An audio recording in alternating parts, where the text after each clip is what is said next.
Faremos nessa videoaula a correção da atividade que abordava a refração luminosa.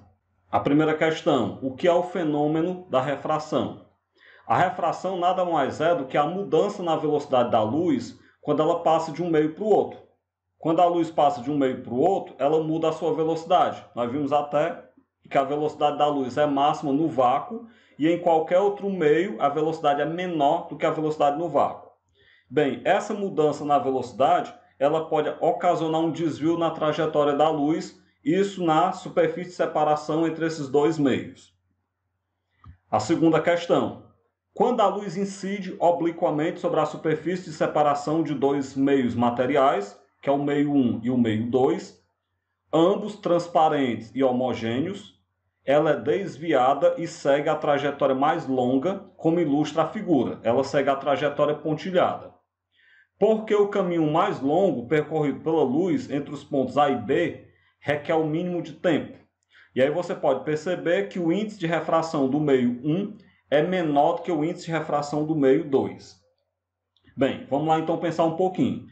Como o meio 1 ele é menos refringente que o meio 2, ou seja, como ele tem um índice de refração menor, a velocidade da luz é maior no meio 1.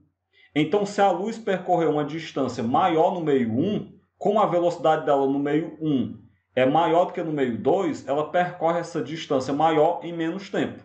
A estratégia é essa. Bem, dessa forma, a trajetória pontilhada, que é a trajetória percorrida pela luz, ela é percorrida em um tempo menor do que a trajetória retilínea. Já que percorreria uma distância maior na trajetória retilínea, ela percorreria uma distância maior no meio 2, com uma velocidade menor, porque o meio 2 tem índice de refração maior. A terceira questão: o derretimento das geleiras da região montanhosa abastece o lago Moraine, localizado no Parque Nacional de Banff, no Canadá. A cor distinta do lago é atribuída à refração da luz, que é favorecida pelos sedimentos rochosos acumulados no fundo do lago. Você tem um lago com a água um pouco diferenciada. Essa diferenciação da cor, como a questão fala, ela é atribuída à refração da luz. Bem, sobre esse fenômeno luminoso, é correto afirmar. A primeira afirmação diz: ao incidir numa superfície de separação de dois meios transparentes, a luz pode se propagar no segundo meio. Denominamos refração esse fenômeno de mudança de meio. Isso é verdadeiro. Como a gente viu, a refração nada mais é do que a passagem da luz de um meio para o outro. Essa passagem da luz de um meio para o outro que acarreta a mudança na sua velocidade de propagação e, dependendo do ângulo de incidência, pode acarretar também um desvio na trajetória da luz. Então, a primeira afirmação é verdadeira. A segunda afirmação: a velocidade da luz depende do meio físico em que ela se propaga. Isso também é verdadeiro, nós já falamos sobre isso. E a gente viu que a velocidade da luz ela é maior no vácuo e ela é menor, por exemplo, em meios sólidos. Ela é maior no vácuo e quanto mais sólido for o meio, menor será a velocidade de propagação da luz. A terceira afirmação: a luz não precisa de um meio material para se propagar, ou seja, ela se propaga no vácuo. Isso é verdade. A luz ela é uma onda eletromagnética. Ondas eletromagnéticas não precisam de meio para se propagar. Quem precisa de meio para se propagar é a onda mecânica. Então, a luz, por ser uma onda eletromagnética, quanto mais vácuo for, melhor é para ela se propagar. Então, a terceira afirmação é verdadeira também. A quarta afirmação: a velocidade de propagação da luz em qualquer meio será sempre menor do que a sua velocidade de propagação no vácuo. Isso é verdade, eu já inclusive falei agora há pouco. Então, você tem aí afirmações 1, 2, 3 e 4, todas verdadeiras. Quarta afirmação: adotando a velocidade da luz no vácuo igual a 3 vezes 10 elevado a 8 metros por segundo, calcule os índices de refração absolutos para dois meios nos quais a luz se propaga com velocidade. No item A, a luz se propaga com velocidade de 1,5 vezes 10 elevado a 8 metros por segundo. Então, você vai ter que a velocidade da luz no vácuo é 3 vezes 10 elevado a 8 metros por segundo e a velocidade da luz no meio, 1,5 vezes 10 elevado a 8. Daí, então, da definição de índice de refração, o índice de refração, o N, é C sobre V. Isso você vai pegar 3 vezes 10 elevado a 8, dividido para 1,5 vezes 10 elevado a 8.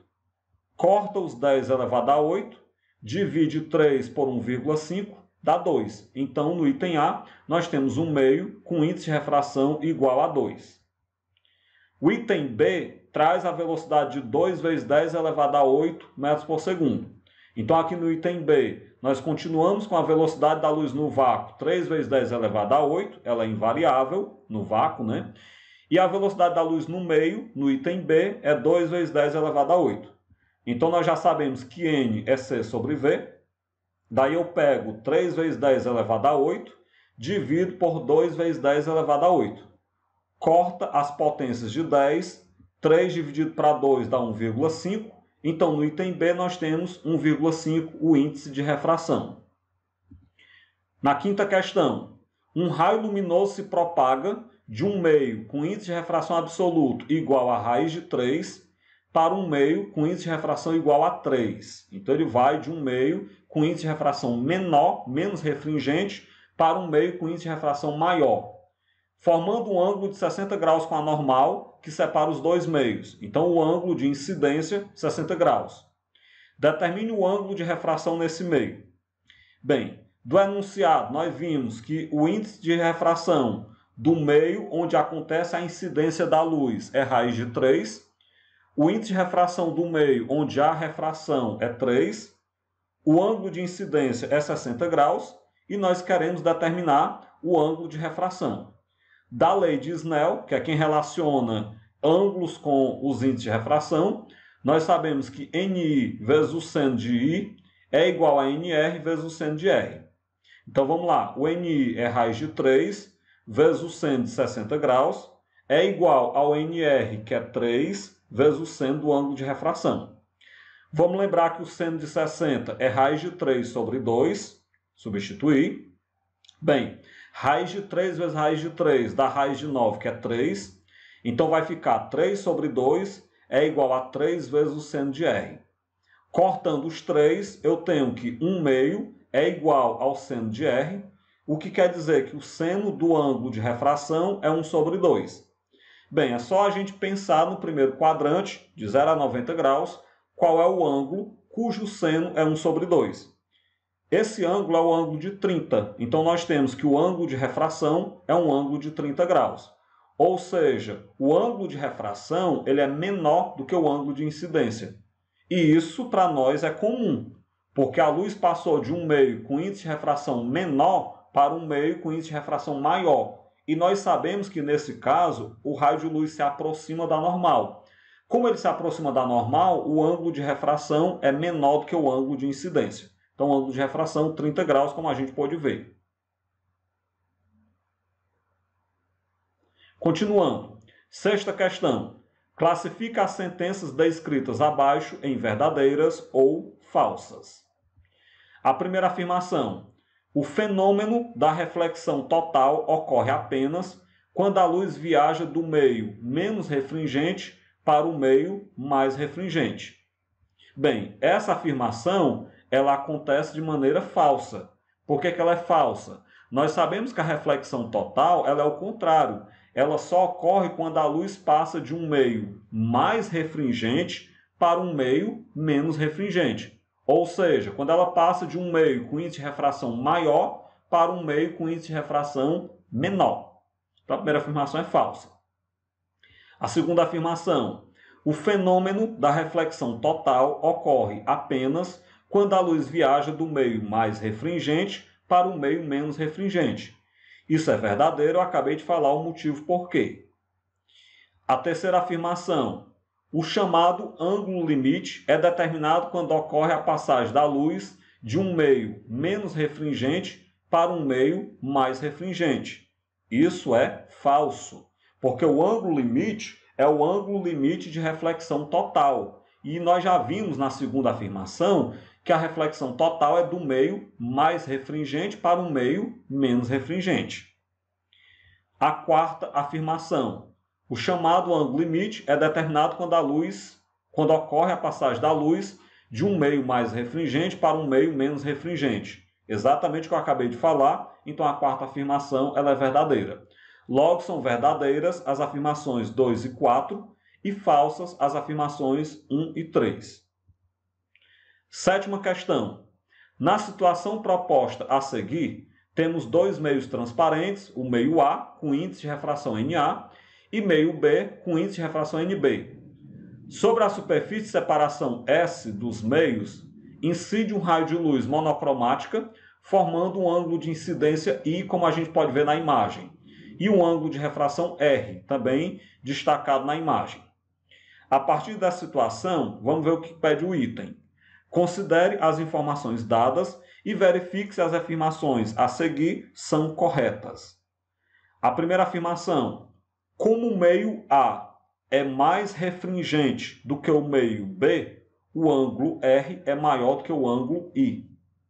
Bem, quando a luz passa de um meio mais refringente para um meio menos refringente, ela se afasta da normal, como nós sabemos. Como ela se afasta da normal, o ângulo R é maior do que o ângulo I. Desse modo, então, a primeira afirmação, digo, é verdadeira. A segunda afirmação: se o ângulo de incidência for maior do que o ângulo limite, não ocorrerá refração. O que nós temos? Quando o ângulo de incidência é maior do que o ângulo limite, o que vai haver, isso claro, quando a luz passa de um meio mais para um menos refringente, o que vai haver é reflexão total. Se vai haver reflexão total, não haverá refração. Então, a segunda afirmação, verdadeira também. A terceira afirmação: se o ângulo de incidência coincidir com o ângulo limite, o ângulo de refração será 90 graus. Isso é verdadeiro, sim. Quando o ângulo de incidência é igual ao ângulo limite, o feixe de luz ele sai rasante à superfície de separação dos meios, formando um ângulo de 90 graus.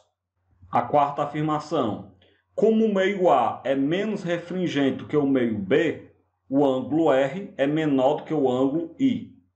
Bem, pela imagem, a gente pode perceber que o ângulo R ele é maior do que o ângulo I.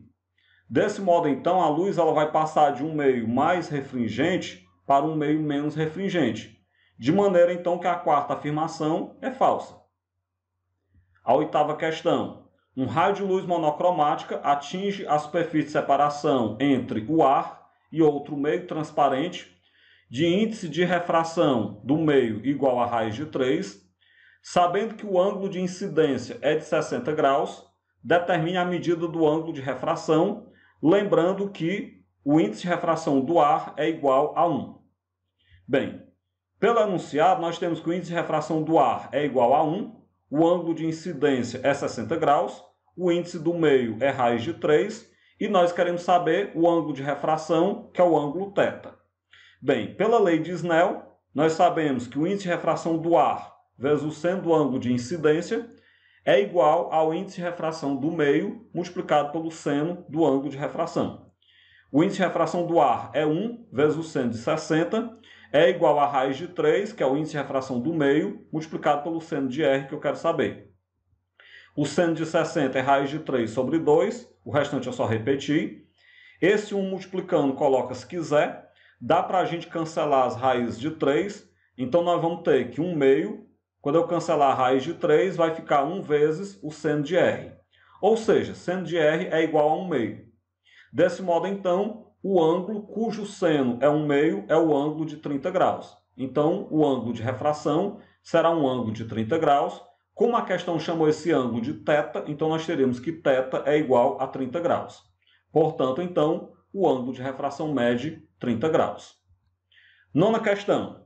Num dia muito quente, ao dirigir numa estrada plana e formada por longas retas, Lucas começou a ter a falsa impressão de que o asfalto estava molhado.